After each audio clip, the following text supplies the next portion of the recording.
नमस्कार, प्रभा साक्षी देख रहे हैं आप। आपके साथ मैं हूं अंकित सिंह। तमिलनाडु में विधानसभा चुनाव के लिए आज प्रचार का आखिरी दिन है। शाम 5 बजे प्रचार भी खत्म हो जाएगा। लेकिन अगर देखा जाए तो तमिलनाडु चुनाव में इस बार एम.के. स्टैलिन के लिए सब कुछ दांव पर लगा हुआ है। एम.के.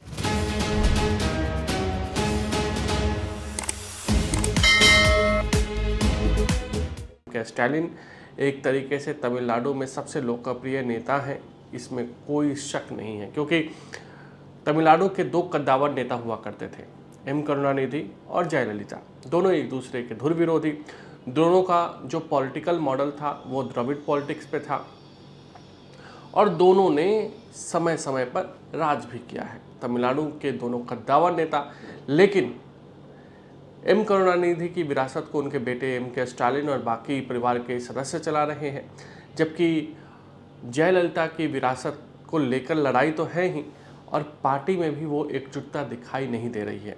लेकिन बावजूद इसके एआईएडीएमके भाजपा के साथ गठबंधन करके इस बार चुनावी मैदान में है और साफ तौर पर एआईएडीएमके को लगता है, भाजपा को भी लगता है कि इस बार तमिलनाडु में सत्ता परिवर्तन होकर रहेगा।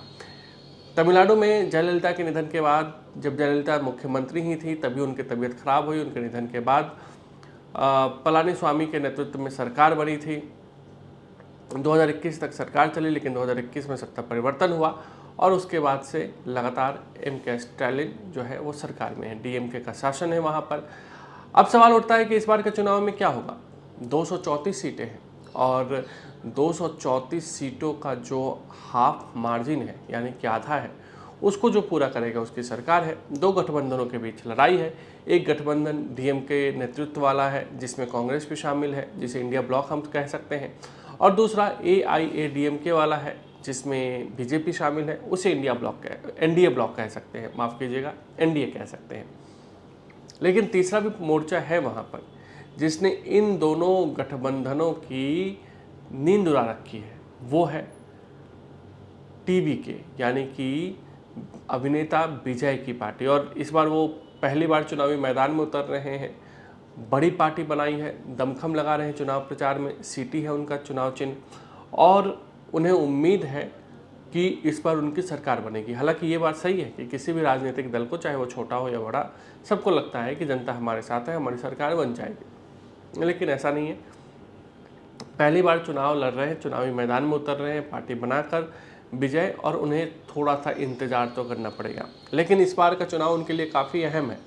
अगर 15-16% उन्हें वोट मिल जाता है या 10 से ऊपर भी वोट मिल जाता है तो तमिलनाडु की राजनीति में आगे विजय एक पावरफुल कैरेक्टर साबित हो सकते हैं। वहीं एआईएडीएमके के नेतृत्व जो वाला एनडीए गठबंधन है, उसे इस बात की उम्मीद है कि हमें ज़्यादा नुकसान नहीं होगा, हमारा वोट हमारे साथ ही रहेगा। जबकि डीएमके के खिलाफ राज्य में सत्ता विरोधी लहर है, उसके भ्रष्टाचार और परिवारवाद की जो राजनीति है डीएमके की, उसके खिलाफ राज्य की जनता है और यहाँ पर राज्य में इस बार बदलाव होकर रहेगा। बीजेपी की ओर से भी तमाम चुनाव प्रचार किए जा रहे हैं। इसके अलावा अगर हम देखें तो नरेंद्र मोदी, अमित शाह प्रचार के लिए जा रहे हैं। पीयूष गोयल को वहाँ का प्रभारी बनाया गया है। इंडिया ब्लॉक भी वहाँ पर दमखम लगा रहा है। एम.के. स्टैलिन तो वहाँ पर है ही सर्वमान्य नेता। इसके अलावा अरविंद केजरीवाल भी वहाँ पहुँचे थे, मल्लिकार्जुन खड़गे भी पहुँचे थे, राहुल गांधी भी पहुँचे थे। तो चुनावी प्रचार चरम पर हमने देखा है। अब देखना होगा कि 23 तारीख को वोटिंग होगी और 4 को नतीजे आएंगे। तो तमिलनाडु की सियासत में क्या कुछ होता है ये हम आपको जरूर बताएंगे। अगर आप भी लेना चाहते हैं देश दुनिया की तमाम जानकारी तो आज ही सब्सक्राइब करें हमारे चैनल को। साथ ही नीचे दिए बेल आइकन को जरूर दबाएं ताकि हर अपडेट आप तक पहुंच सके।